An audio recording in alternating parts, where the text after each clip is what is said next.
Hoş geldin. İyi akşamlar diliyorum. Azadi, hoş geldin. İyi akşamlar yoldaş, sağ ol. Birazcık kameranı aşağı indirsen daha güzel. Ah, bu şekil çok güzel. Mükemmel. Teşekkür ediyorum. Nasılsınız? İyisiniz. Gerçi iyi olduğunuzu biz söyleyemeyiz ama e, dilerim iyi olmak. Özgürlüğümüz kısıt, özgürlüğümüz kısıtlanmış hocam. İyi Biliyorum. olsak ne olur?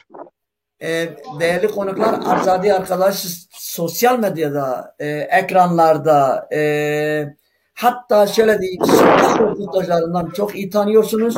Mükemmel bir insan, mükemmel bir arkadaş. Ne yazık ki hem özgürlük, hem ekonomi, maddi özgürlüğü, hem manevi özgürlüğü hepsi kısıtlıdır. E, Dolayısıyla sanırsam arkadaşımız da çalışmıyor ama dostlar sağ olsun dilerim. Gereken neyse Azadi Kaya, Azadi arkadaşımıza katkıda yardımcı olabilirler. Azadi, onu söyledikten sonra şu anda yaşadığınız ülkelerin koşulları nasıl? Koşullarda nasıl yaşayabiliyorsunuz? Birinci soru. Tabii.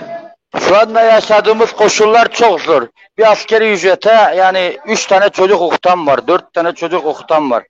Evet. Yani askeri ücret dediğimde 3.000 lira alıyorsun, 700 lirasını devlet kesiyor, 2.300 lira. Bir teneke yağ 80 lira bu ülkede. Yani ciddi söylüyorum. Bir teneke yağ 80 lira. Zam üstüne zam geliyor. İnsanlar gene kına ediyor. Evet. Ha bu ülkede yaşam çok zor yoldaş. Pahalılık, zam. Hayat pahalı bir kere. Evet. Kutuplaşma var işte dediğim gibi. Her zaman. Peki seni biz takip ettik. Seni biz değil bir sürü insanlar aşağı yukarı Türkiye'nin ne bileyim yani hakikaten gündem oldun. Bu gündem oluşun özgürlüğün bakımından nasıl oldu? Yani baskınlar, tehditler, laflar ne bileyim nasıl şeyler Ya oldu bu mu? zaten bu Yaşadın mı? bu de tabii bu devam eder. Yani bir linç şeyle her zaman ben karşı karşıyayım. Devamlı. Yani linç ediyorlar bizi zaten. Sonuçta hep aynı değil ki, aynı ideolojiye sahip değil ki. Ülkücüsü var, şeyi var, CHP'lisi var, istemeyeni var. Yani saçma sapan yorumlar, linç etme için uğraşıyorlar ama Allah'a şükür irademiz sağlam. E, Sanırsam gözaltına alındınız. O süreçte kaç gündü, kaç geceydi? O süreçte neler gördünüz, neler çektiniz? Tabii o süreçte ne kadar pis insan varsa orada yatmışlar, bizi de orada yatırdılar leş gibi yerlerde. Sigarasız, Geçmiş olsun. ekmeksiz yemeği yemiyorduk. Yani aynı 2 metrelik karanlık bir oda gerçekten. Yani iyi bir şey değil. Artık Yani rahat bence bıraksınlar bizi. Azadi şöyle diyebiliriz. Yani sen göz önünde olan birisisin. Sen böyle deşifre oldun. Aslında senin gibi belki milyonlarca var değil mi? Öyle tahmin ediyorum. Tabii her zaman. Devrimciler ölür ama devrimler asla. Yani bir Peki. insanın ruhunda varsa her zaman zıttıklara karşı gelir. Yani her Evet. zaman. E, peki senin çevreni, seni, dostları bu tür olaylar seni nasıl etkiledi? Onları nasıl etkiledi? Karşı çıkan mı oldu? Karşı çıkan mı oldu? Nasıl yani bu? Yani bu ülkede karşı çıkan illaki olacak. Bir çıkar bir menfaat peşinde insanlar. Yani diyor ben ihanet ediyorum, o niye ihanet etmiyor? Açıkçası bu. Anladın mı? Ya adam içinden 40 tane kumpas kurmuş. Yandaş yani adam bir ilçe başkanı bile değil yani. İlçe başkanının yanında kendisini Allah ilan ediyor. EKP sürüsüne katılmış. Anladın mı? Bir de böyle yapıyorlar. Böyle yapıyorlar. Böyle yapıyorlar biliyor musun? Ya hocam ne kadar komik böyle bir şey ya. Hitler'in propaganda bakanı vardı. 1947. Goebbels'in 7 tane şeyi var. Yazısı okudum ben onları. Halka ne Evet. kadar yalan söylersen halk o kadar inanır diyor. Yani halka yalan söylüyorlar hocam. Ondan sonra bir şey yapıyorlar. Bütün alimlerin Hacı Bektaş Veli. Ondan sonra ya işte dinle sömürü yapıyorlar. Bir bunlar girecek cennete hocam. Biz Evet. yanacağız. Azadi Kaya, biz seni ZTV'ye çıkacağını duyan insanlar bazıları bana sordular. Sorar mısın? Azadi Kaya aslen nereli? Aslen kesinlikle tarihimiz Palu bizim. Tamam. Yani ve şöyle anlatayım sana. Biz İç Anadolu'dayız hocam. Evet. Bizden de giden var. Yani biz 600 yıl önce gelmişiz ama şimdi Burdur'da var, Afganistan'da var. Ta buralardan gitmişler. Yani Evet. dil eski kökenimiz Hint Avrupa dil ailesi. Kuzeybatı itilmişi. Evet. Dillerin anası. Evet. Kutsal bir dilim var. Süper. Ne yaptıysa bu dil bize yaptı yoldaş. Süper. Bravo. Tebrik ediyorum. Senin çok güzel bir cümlen var. Bir lafın var. Onu sormadan geçemeyeceğim. Bilen var, bilmeyen var. Anlayan var, anlamayanlar var. Münker nekir. Münker nekir nedir? Münker nekir neyiniz?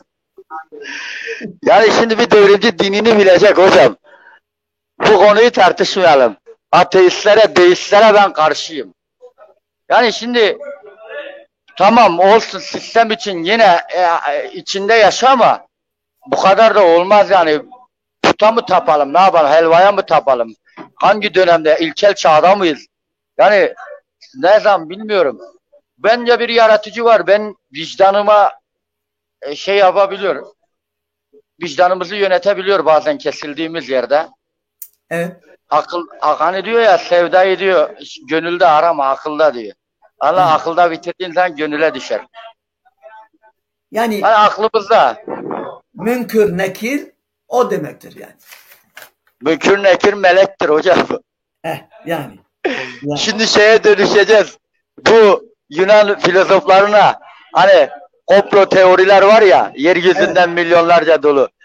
Diyor melekler diyor böyle oval oval yeryüzüne inmiş diyor. Aslında ben de bazı yerlerde çok materyalist kalıyorum hocam. Yani ne bileyim ama bir de hani artık insanlar çok ufka açılmış bir yaratıcının var olduğuna inanmasak da olmuyor hocam. Ne Ve olmaz. bu din Kürt halkınındır. Kim ki Kürt halkını sevmiyorsa o yalancıdır. Başka da bir şey demiyorum. Bravo. Peki geçenlerde bir tane bayan, bir tane kadın bir show televizyonunda dedi ki burası Türkiye Cumhuriyeti, Kürtçe yasak. Evet. Bunu biliyoruz, bunun farkındayız. Oldu bitti Kürt dili yasak, Kürt yasak, oldu bitti sanki. Fakat bazıları, ben de karşı çıktım, ben de kınadım ama onu günah keçisi görmeden o kınadım o işi. Yani o kadın sadece denizde bir damla. Bazıları çoktu, vay bilmem ne, vay bilmem ne. Halbuki yıllardan beri Kürtlerin üzerindeki katliamı görmüyorlar ama o kadını günah keçisi. Sen onlara ne dersin? Yani ben kadından daha ziyade o laf atanlara, o ahkam kesenlere, bunlar sanatçı vardı, bunların sinema çekenler vardı. Bunlara ne dersin? Şimdi bu aktrislere yani çoğunluk olarak konuşmayalım. Gerçekten işlerinde devrimci insanlar da var. Metin Akpınar olsun, Zeki Alasya, Müjdat Gezen olsun takip ediyorum. Evet. Yani gerçek bilinçli insanlar var. Yani sokaktan gelip de başarmış tayin tepeye çıkmış insanlar var. Evet. O konuda kendisini düzgün tutan insanlar var. Ya sen buna ne bakacaksın karı yani? Yani beyin yok, akıl yok. Anca işte böyle bir kelime ya karıyı paylaşıp da ne yapacaksın? Karısın yani. O yüzden bizim ne militanlarımız var, ne zilanlarımız, ne beritanlarımız. Yani böyle beyinsiz, çaylak. Hani şöyle diyeyim. Diyor ya git kendini çeki düzen ver diyor. He. Sen biliyorsun bu röportajı. Şeyin o kimdi o bizim Serok'u ziyaret eden? Türkçe konuşuyordu. Kimdi rahmetli oldu ya? Bizim ikimizin dilinde hocam. Güzel bir adam. Vallahi ben biliyorum. Yani ben biliyorum ama unuttum ben de. Tamam hocam. Her İşte o neyse. adam diyor ya ona diyor ki ben diyor bir kadın geldiği zaman diyor git diyorum kendine çeki düzen ver. Ya güzelleş biraz. Yani ben de sevmiyorum böyle geri zekalı karıları. Evet. Anladın mı? E, Azadi, Buyur hocam. 60 tane HADEP belediye başkanlarına, belediyelerine kavum atıldı. Neden? Niçin? Nasıl değerlendiriyorsun? Bu neyin nesiydi? Yahut da gerçekten o insanlar suçlu muylardı? Ben inanmıyorum ama ne yapmak lazım? Neden halk sustu kaldı? Halk susmuş. Halk susmuş çünkü biz yıllardır kardeşim, yani sana şöyle anlatayım hocam. Gidelim bir CHP'ye. Biz MHP gelse bile MHP ile de muhalefet olacak bir parti artık. Bıktık. Bu particiliği bir ortadan bir kaldıralım. Hem bir şey yapamıyor, hem faydasız oluyor, hem bizleri üzüyor, kayyum atıyor. Ya biraz radikal olsa, yani sonuçta kitle biziz. Bizim üstümüzden dönüyor. Yoksa birbirlerine girecekler. Kürt halkının oyuna ihtiyaçları var. Neden 2013 yılında Francisco'nun mektubunu okuyup da 2017 yılında Kürdistan nere diyor? 2013 yılında ortalığı birbirine kattılar. Oy almak için. Yok, atkıları taktılar çocukların boynuna. Değil mi? Şuvanperver'i bile kandırdılar. Şuvanperver gibi asil bir insanı. Yani artık yeter diyor. Yeter. Yani kandırılıyoruz hocam. Bizim sorunumuz kandırılma. Yani gitti oyu verdi CHP'ye. CHP gene muhalefet olmuyor ki bizimle. Yani Kürtlerin dostu yok. Sen bakma Amerika'ya. Amerika'nın bir çıkarı var. Emperyalist ülke. Petrol alıyordur, bir şeyler alıyordur. Ama işte biz de diyoruz ki Amerika bizim içimize girse, bu Türkler, yani Türk halkı bizim dostumuzdur. Bir şey demiyoruz ama bizi eziyorlarsa güçleri yetmiyor bize. 1000 yıllardan beri bizim yüreğimiz daha sağlam, irademiz daha sağlam. Ama bu Amerika girerse aramıza 1000 tane ırk koyar, dilimizi yok ettirebilir ha. Bizim savaşmamız lazım yoldaş. Evet. Yani Peki sence bu son seçimlerde bu gelecek hani normal seçim olsa bile yahut da erken olsa bile iktidarın durumu ne olabilir? Yahut da HDP'nin gücü ne olabilir? Böyle bir tahminin var mı? hocam iktidar bitmiş. İktidar yok iktidar. İktidar MHP'ydi zaten. Cumhur İttifakı'na gitti. Bekçi sözü aldı. Polis sözü aldı. Sanki 3 ilerliler kazanmıştı. Yani CHP'nin valla iç savaş yolu gözüküyor hocam. Sanma ki ülkene sıçramayacak. Bir anda kendini içinde bulursun yemin ediyorum. Çünkü öyle. Bütün belirtiler onu gösteriyor. Ya Suriyelilere, onlara, bunlara. Bunlar yarın öbür gün senden vallahi isteyecek. Ha, bu ülkeden isteyecek. Özellik isteyecek. Bir parça toprak isteyecek. Ha, daha Kürtler bir şey alamadı. Kürtler yoksul. Kürtler inek bakar. İnek temiz. İneğe bakar. Şey yapar. Koyun yapar. Kuzu yapar. Toprak eker.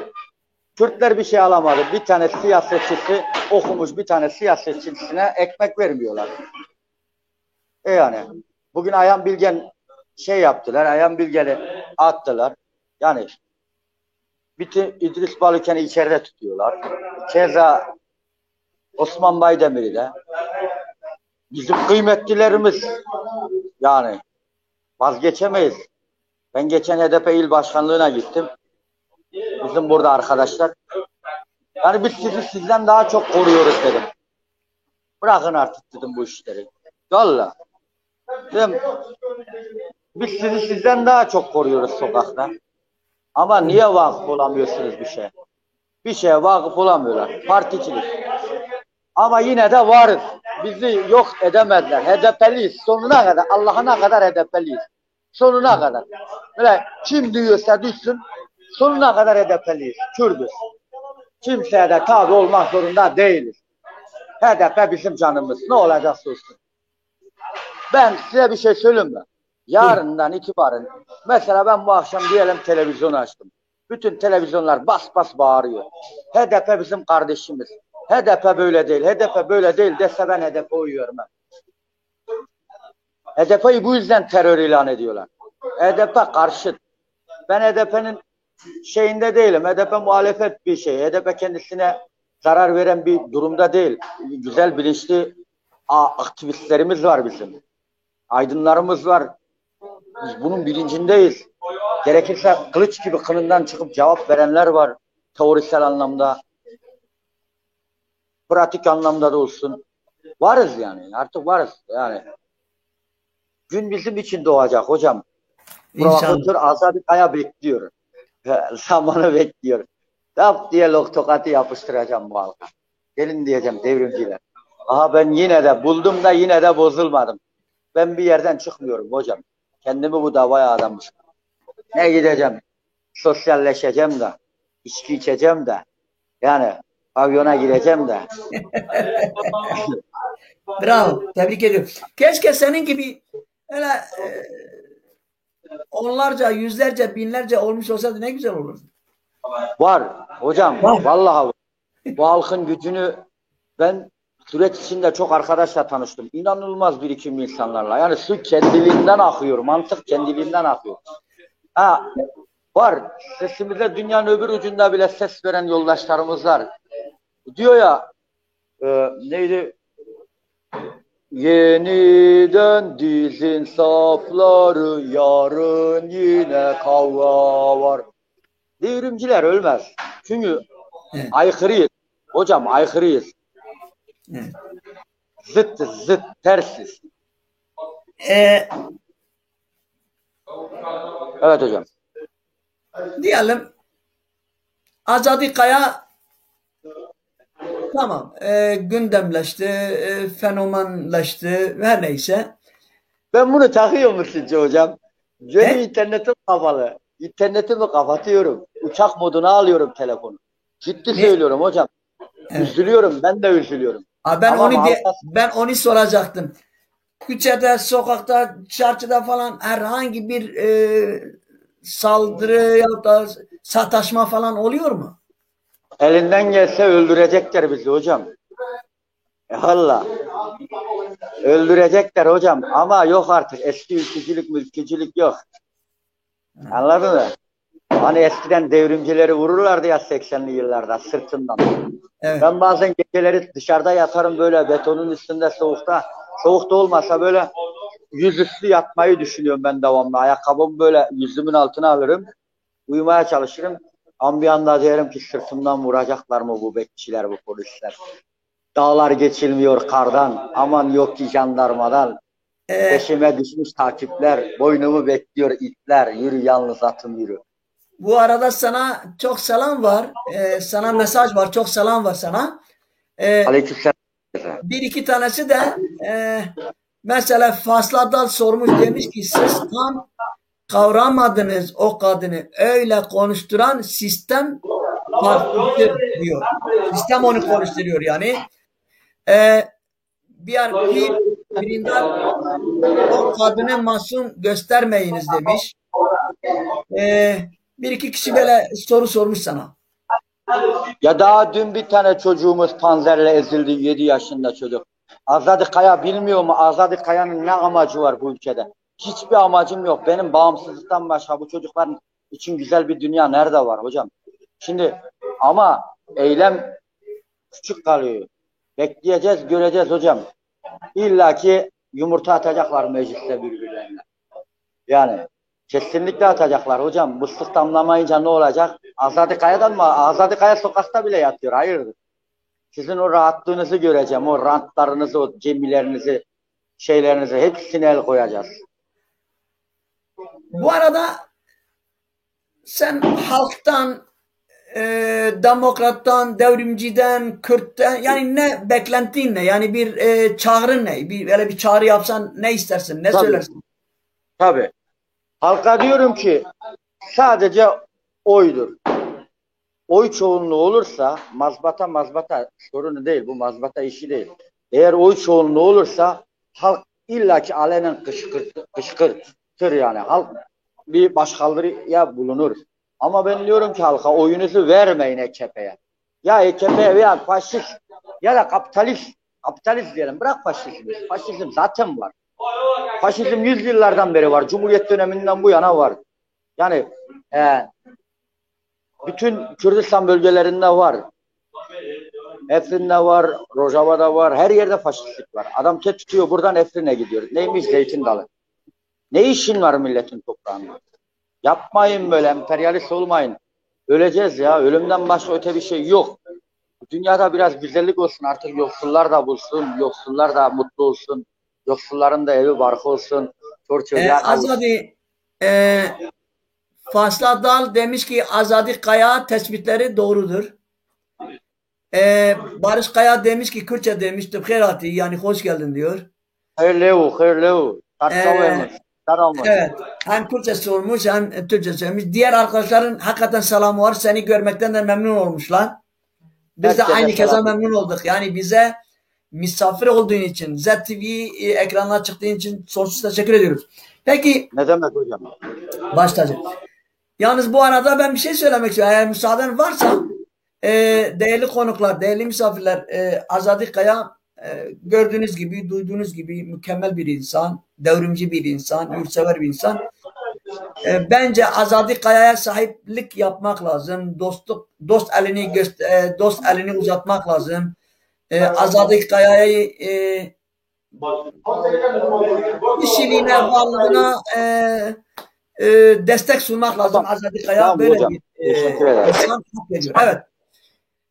Düşünmeniz Mustafa yeter. Çelik demiş demhoş yani iyi günler, iyi zamanlar demiş.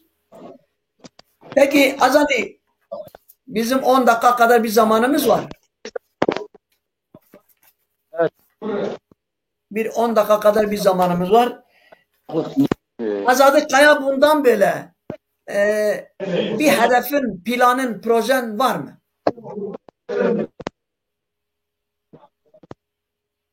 Çok özür dilerim. Şu kulaklığı bir takayım. Buyurun. Tak. Tutmuyor. Tutmuyor. Bizim sorunumuz hep antika telefonlar. Ben sevmem öyle. Bütün paramı telefona vereyim. Vallahi hocam. Sevmiyor. Sorumu anladınız mı? Hayır hocam, lütfen bir daha alayım. Evet. Bundan böyle planın, projen, Azadi Kaya ne yapacak, ne edecek, nasıl yapacak? Hani bazıları gibi ne bileyim ben göğüs mü gereceksin faşizmin baskıcılarına yoksa bazıları gibi yurt dışına mı ne bileyim ben. Planın, projen nedir? Hayır hocam, kesinlikle biz bir kere başarıya odaklanmışız. Benim sayfalarımı kullanıyorum, sayfamı şey olarak kullanmıyorum. Sadece politika amaçlı kullanıyorum, kendi sayfalarımı. Politika amaçlı kullanıyorum.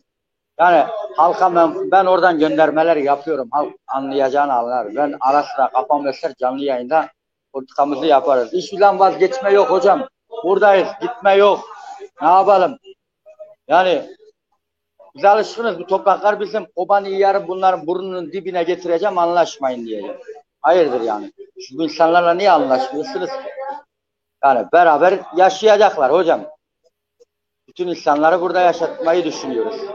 Bu ülkenin coğrafyası geniş. Evet. Gitmiyorum hocam. Gitmiyorum Barış Kaya hocam. kimdir? Efendim? Barış Kaya, Azadi Kaya kimdir? Azadi Kaya yalnız bir adamdır. Güçlü bir adamdır.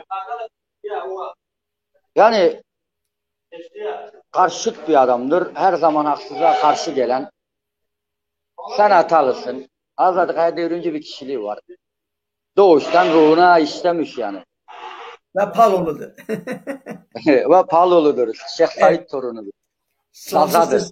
biz gurur duyuyoruz. Sizinle de Palo'yla da Dersim'le de gurur duyarız biz. Tabii hocam, tabii. Azadi Kürt halkı bildiğim kadarıyla fanatik bir HDP'lisiniz. Bildiğim kadarıyla ben tahmin öyle ediyorum. Kesinlikle. Evet. Bundan böyle HDP, Kürt halkı, yurtseverler ne yapmalı? Yani bir başarı nereden geçiyor? Başarılı olmanın reçetesi ne? Yani bir devrimci olarak. Diaspora hocam, diaspora. Lojistik. Birileri bir şeyinden vazgeçmese, canından, malından, kanından hiçbir şey olamaz hocam. Yani ancak iç savaşı bekleyeceğiz.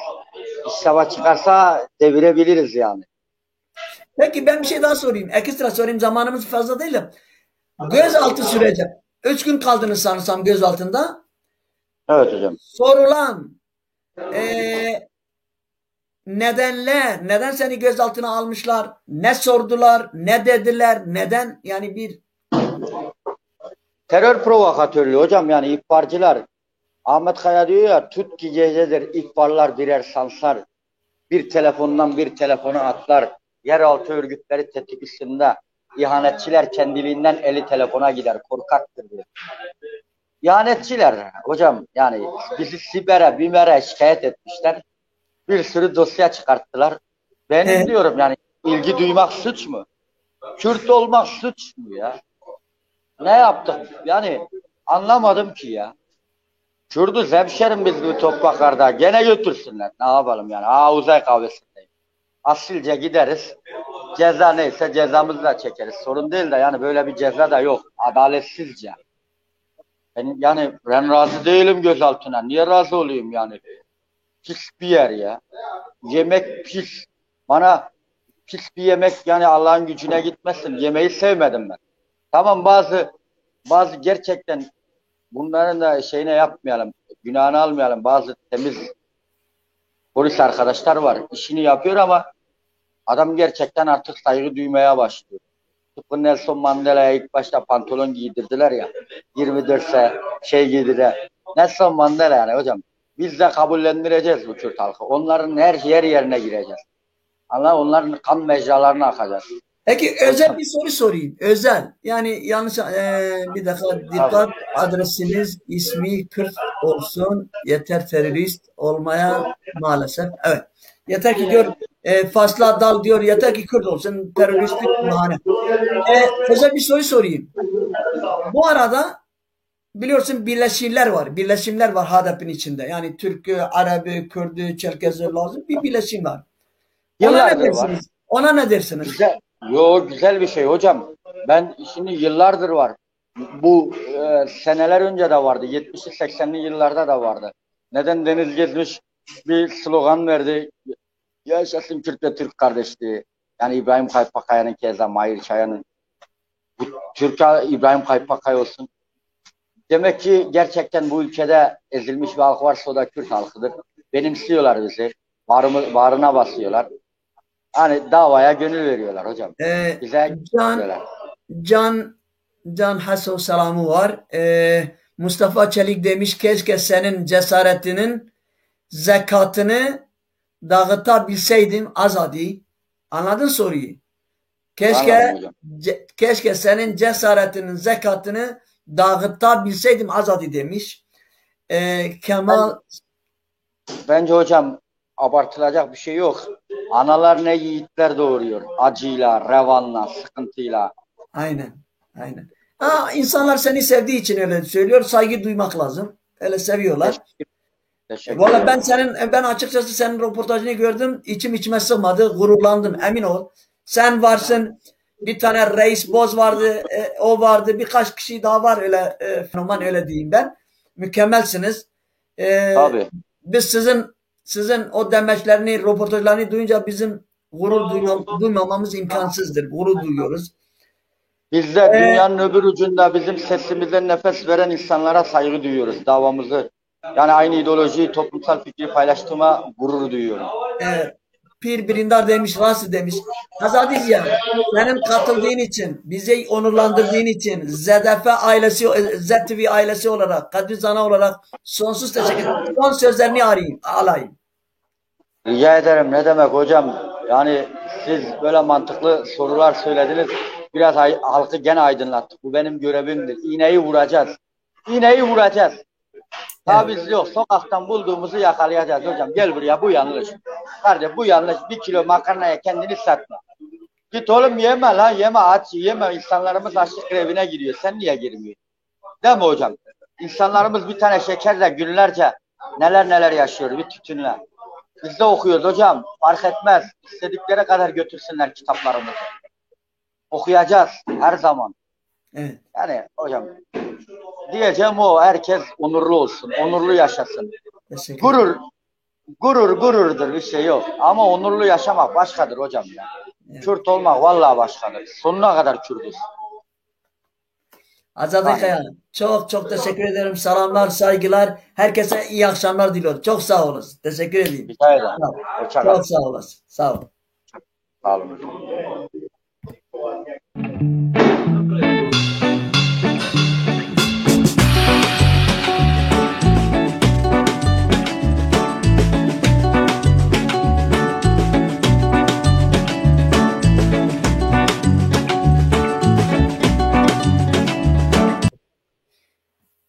بله تماشاوانه هجا میوانه من برس آزادی قیا بو آزادی قیا هونج سر از باور دکم سر فیسبوک و سوشال مدیا و دبیجین یا پیام کچا هون نزدیکن از ایدارم ما صحبت گوتو بیجک خوش به هفدور کر از ایدارم هونجی که خوش بون kitaba yasak gelsene akla yasak vermezler.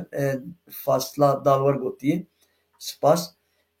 Pişti fazla dakikada emedisel hember ve ben be bernama çanda met u peşkeşvan nivîskar, siyasetmedar, rewşenbîr, keke xambar farqî em ê bi hev re bin جنها دبي من خير وخوشية gelek gelek spas